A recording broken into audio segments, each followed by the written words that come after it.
Congratulations, Mr. and Mrs. Place. This is John from Lakeshore V Center. We're going to be walking around today to show you the basic location and operation of the various components in your new camper. Your Montana here, up front, has what they call a battery disconnect switch. That red switch right there, notice the motion activated light, is what controls the power to the camper, and the batteries are located down in here. That's your inverter right there. And you have an additional battery disconnect up there, which is for your solar panel. Those all have to be turned on so you have 12 volt power. This is an example of where your hydraulic fluid should be for your slides. And this is just to let you know your 50 amp power cord is included. Okay, from the outside here, we want to go activate this keypad. What we're going to have to do is open this up. We tap the keypad. We're going to enter in your code, and we're all set there. That will allow us to extend, as you can see, retract the jacks, hit auto level. If you want to auto level, everything's controlled up here from that keypad. We have a propane tank on either side of the camper with our auto changeover valve, which is located right here. Whichever direction this flipper is turned is the tank it's actually drawing from. Notice the green on this valve. That indicates that there is propane in the lines. These lines are open, so righty-tighty shuts those off. Lefty-loosey opens those up. Furnace exhaust, do keep the little ones away from that as it can get hot. This is your docking center right here.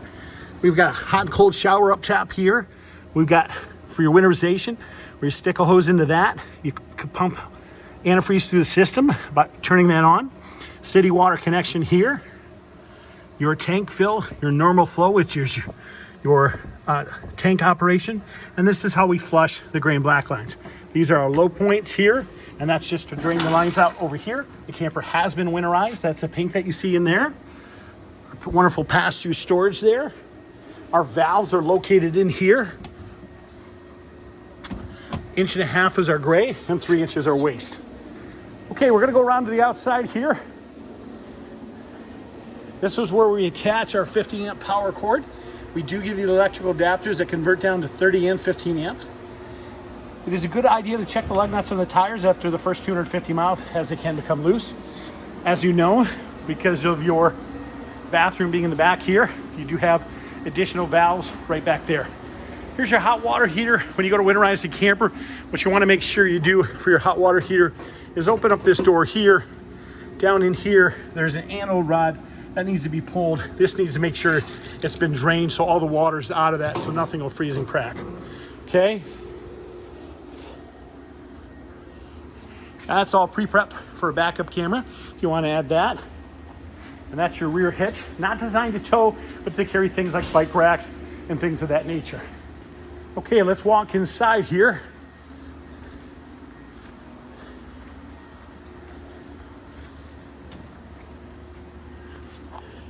This handle does extend out by simply pulling this pin, sliding this forward, and sliding the arm down. Notice this plug here. It's very important to make sure these are plugged in so that you do have power. They are 110. This is your converter. It controls your 12 volt and your 110. The breakers are 110, 12 volt are your fuses right there. This controls your interior lights, interior light switches, gas, electric, hot water heater switches, water pump, awning lights are controlled right there.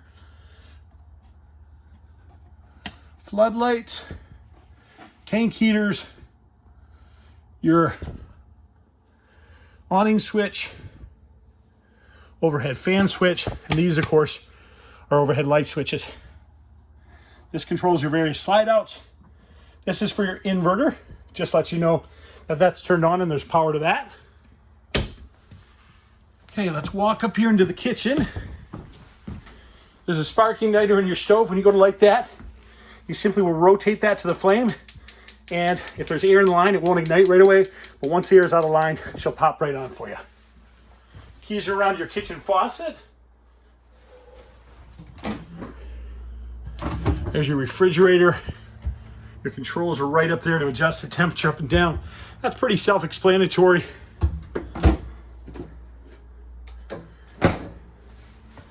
Your max air vents are located right here.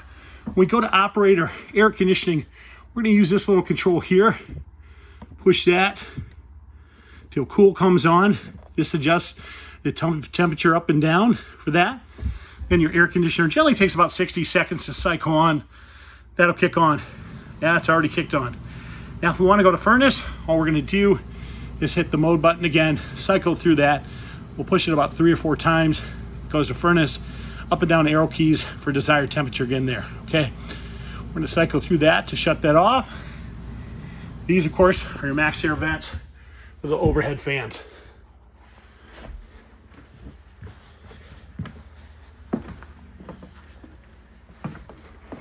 Absolutely beautiful camper. You do have emergency escapes throughout the camper. Your fireplace is controlled right down here. The keypad for that's right down here. You can power that on. You can adjust the color of the flames, of course, temperature, and there's a timer on that as well. So all your remotes are going to be typically in your kitchen drawers, just so you know. An additional emergency escape there. You got light switches on the wall. If you don't have light switches on the wall, you'll just push to the center of the light. Okay. Additional thermostat here, because you do have an air conditioner back here as well. Additional light switch for overhead lights. And of course, foot flush for your toilet. Ground fault plugs right there. Those, of course, have a breaker because they are 110. All right.